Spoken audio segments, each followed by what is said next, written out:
rødvin. Så skal vi lige have lidt ro over feltet, ikke? Jo. Ja. Jeg kan ikke op og stå på bordet. Jeg vil først og fremmest sige, undskyld, jeg kom.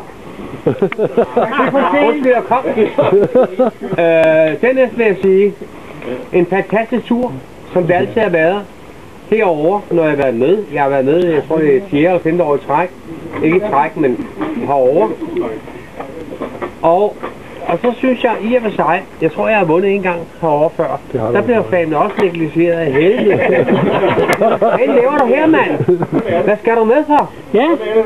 Så siger jeg ikke. Så jeg vil bare sige, det er gået godt for mig i dag. Jeg spillede sammen med et dejligt hold. Vi vandt. Det var godt. Sådan. Vi havde en god match over hele vejen igennem. Og det hele har fungeret perfekt.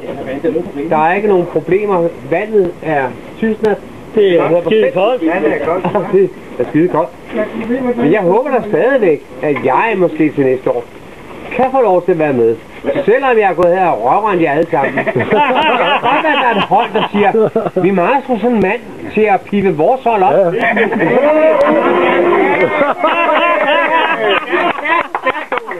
Så ved hvem det er, der måske kan vinde individuelt. Har fået drik. Og vinde måske holdturneringen. Who knows? Yes. Jeg vil godt have lov at sige mange tak for en dejlig dag. Jeg vil godt have lov at sige Mads Ledelsen, tak for en god aften, eller dag. Ikke mere knap. Ikke mere knap, det er. Men det fungerede perfekt. Og det er som altid fungeret perfekt. Så jeg siger mange tak, og undskyld, jeg gjorde det, jeg gjorde.